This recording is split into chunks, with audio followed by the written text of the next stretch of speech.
Lalu Jagung mempunyai ide untuk mempertemukan Pique dengan Tapaswi melalui siaran TV. Namun sang produser tidak mau dan masih kapok. Namun setelah bertemu dengan Pique dan melihat kejeniusannya, sang produser mau sehingga Pique dan Jagung langsung bergegas ke tempat Tapaswi bersama seorang kameramen. Saat sudah berada di sana, terdapat seorang kakek yang sedang bertanya apa obat untuk istrinya yang sakit. Dan Tapaswi langsung berbicara dengan tuannya dengan mengatakan, "Kau harus pergi ke sebuah kuil yang sangat jauh dan berdoalah di sana." Namun ketika Tapaswi sedang memberikan sebuah arahan, hal itu segera disanggah oleh Pique yang bahwasannya, kalau kita anak Tuhan, bagaimana Tuhan bisa menyuruh kita ke tempat yang jauh? Bukannya Tuhan sangatlah sayang kepada kita. Mendengar hal tersebut, Tapaswi tidak bisa menjawab dan Pique beserta Jagung langsung diusir oleh security di sana.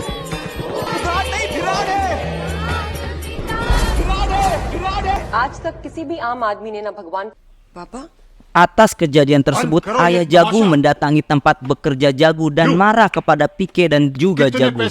Dia mengatakan bahwa kau akan terbakar di neraka. Dan itu membuat kata kunci baru untuk Pique, yang bahwasannya ketika kita meminta sesuatu namun takut tidak diberikan, maka kita akan melakukan apapun untuk mendapatkannya. Di sini Pique langsung mempraktekannya dengan mendatangi sebuah universitas yang sedang mengadakan ujian. Pique langsung meletakkan sebuah batu yang dikasih merah-merah yang saya sendiri tidak mengerti apa itu. Kalau kalian tahu boleh tulis di komentar ya. Lanjut, setelah semua persiapan selesai, banyak mahasiswa yang datang dan berdoa yang bahwasannya adalah ketika para mahasiswa tersebut akan melaksanakan ujian, maka mereka akan berdoa dan melakukan apapun demi nilai ujiannya yang bagus. Itulah yang dimaksud dengan mengendalikan ketakutan. Atas kerisuhan yang terjadi dan banyak orang yang tidak percaya dengan pemuka agama, maka Tapaswi banyak menerima kritik dan akhirnya mau bertemu dengan Pique dalam sebuah acara talk show. Mendengar kabar tersebut, Pique dan Jagung sangat senang karena secara tidak langsung itu akan membuat alat komunikasi Pique bisa menjadi miliknya kembali. Dan karena Pique sudah sekian lama bersama Jagung, Pique menyimpan rasa suka kepada Jagung. Itu dibuktikan saat Pique menuliskan kata I love you di sebuah kertas dan menyelipkan di balik kartu nama yang ia dapatkan dari mobil bergoyang. Saat Jagung tengah melihat kartu-kartu nama itu, terdapat nama kata Sarfaraz yang sontak membuat Jagung teringat masa lalunya. Lalu Pique segera memegang tangannya dan melihat apa yang terjadi, dan itu membuat Pique sangat sedih dan sakit hati. Oke, kita simpen dulu ini. Ini akan menjadi sebuah kejadian yang akan membuat kalian kaget dibuatnya. Keesokan harinya, paman yang sempat menabrak Pique menelpon Pique dan memberitahu bahwa orang yang telah mengambil remote kontrolnya telah tertangkap dan akan ia bawa saat pelaksanaan talk show. Namun saat telah tiba, kereta yang ditumpanginya meledak dan membuat sang ketua Tanjidor meninggal dunia. Aduh, padahal dikit lagi yang buat Tapaswi skakmat anjir.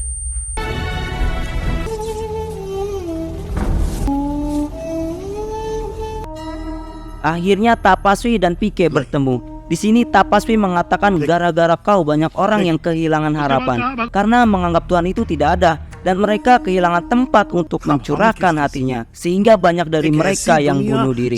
Di sini saya sependapat dengan Tapaswi karena sebaik-baik tempat berharap adalah pada Sang Tuhan yang menciptakan seluruh alam semesta, dan Pique tidak mengelak akan hal itu. Karena memang benar harapan adalah satu-satunya hal yang membuat seseorang mampu bertahan dalam kondisi apapun. Dan Tuhan pasti akan memberikan solusi pada setiap kesulitannya. Namun Pique bertanya, pada Tuhan mana yang harus aku percaya? Tuhan yang menciptakan kita atau Tuhan yang kau ciptakan? Karena Tuhan yang kau ciptakan hanya patuh pada orang yang mempunyai harta atau uang yang banyak, namun pada yang miskin kau mengabaikannya. Dan Pique memberikan statement bahwa percayalah pada Tuhan yang menciptakan kita dan lupakan Tuhan yang kau ciptakan. Dan hal itu membuat Tapaswi mengatakan dia akan selalu siap melindungi Tuhan. Dan yang membuat saya merinding saat pertama kali menontonnya adalah ketika Pique mengatakan kau akan melindungi Tuhan, sedangkan kita berada di planet yang sangat amat kecil dengan bermiliaran planet di luar angkasa. Dia tidak membutuhkan perlindunganmu karena dia bisa melindungi dirinya sendiri. Das. Saat Pike mengatakan bahwa temannya mati saat ingin menolongnya karena kecelakaan kereta, lalu Tapaswi mengatakan peledak kereta itu disebabkan oleh teroris yang langsung dibalas oleh Pike. Bagaimana kau bisa tahu itu dari teroris? Kaulah yang sebenarnya mengotak-ngotakan kami. Salah sambung terbesar yang kau ciptakan adalah mengotak-kotakan berbagai agama, termasuk salah sambung karena kau dan Tuhan yang kau ciptakan membuat Jagu dan Sarfaraz terpisah. Waduh, kok bisa sampai di ujung? Mendengar hal tersebut, Tapaswi langsung mengajukan kesepakatan dengan Pike yang kalau ramalan atas Jagu dan Sarfaraz benar, kau harus bersujud di kakiku. Dan jika kau yang benar, maka alat itu memang benar milikmu. Dan kesepakatan itu disetujui oleh Pike. Seketika Tapaswi menuju ke Jagu dan menanyakan ke Jagu, apakah ramalanku benar dan Sarfaraz memang mengkhianatimu? Dan Jagu menjawab dengan hati yang sangat sedih dan kesal, memang benar Sarfaraz meninggalkanku. Dengan penuh percaya diri, Tapaswi mengatakan kepada Pike, silakan sujud di kakiku Pike. Namun Pike menegaskan bahwa Sarfaraz tidak mengkhianatimu Jagu. Dia datang ke kantor urusan agama, namun yang ia temukan hanya ada secari kertas yang bertuliskan pernikahan kita tidak bisa dilanjutkan karena perbedaan agama. Yang padahal kalau kalian ingat, terdapat juga perempuan yang memakai gaun putih dan membawa kucing, dan yang mengantarkan surat adalah anak kecil yang tidak sama sekali Jagu kenali. Di sini kita belum bisa mengetahui siapa yang benar sampai saat sang produser datang dan meminta Jagu segera menghubungi Sarfaraz. Namun nomor Sarfaraz mati dan Jagu menelpon kampus tempat Sarfaraz bersekolah dulu.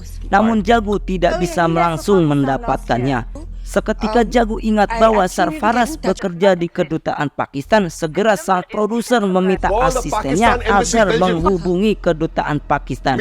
Saat Jagu menelpon dan menanyakan apakah terdapat Sarfaraz di sana, seketika sang resepsionis itu bertanya, apakah kau Jagu? Nah lo, kau bisa tahu. Seisi studio dibuat heran, dan ternyata selama 6 bulan terakhir Sarfaraz selalu menelpon ke kedutaan Pakistan berharap Jagu mencarinya.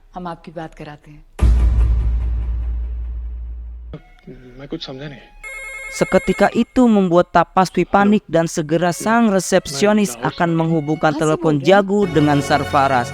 Saat sudah terhubung, Jagu langsung bertanya, apakah kau datang saat hari pernikahan kita? Yang ternyata Sarfaraz memang datang dan tidak menemukan Jagu, dan ia hanya mendapatkan sebuah kertas yang bertuliskan, kita tidak bisa menikah karena perbedaan agama dan jangan hubungi aku lagi. Seketika isi studio diisi dengan rasa haru dan tangis, dan Pike berhasil mendapatkan remote controlnya kembali.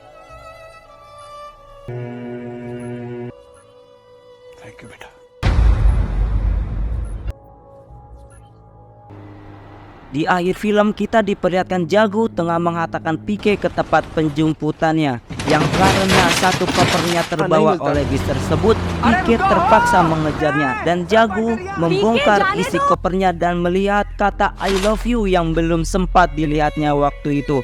Saat Pike sudah kembali, Pike tahu bahwa Jagu telah melihat isi dari kopernya, dan Pike hanya bisa menutupi kesedihannya sambil menuju ke arah piring terbangnya.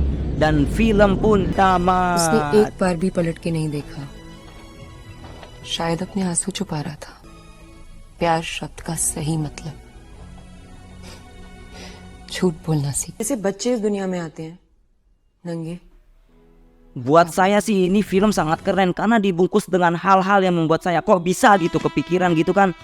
Kayak dibuat penasaran di awal, lalu dikupas semua yang gantung di awal tadi pada akhir film dan disetting gitu sangat rapi. Ya pokoknya nih pokoknya film ini buat saya keren lah. Kami tim Sangka Karya izin pamit, sampai jumpa di video kami berikutnya.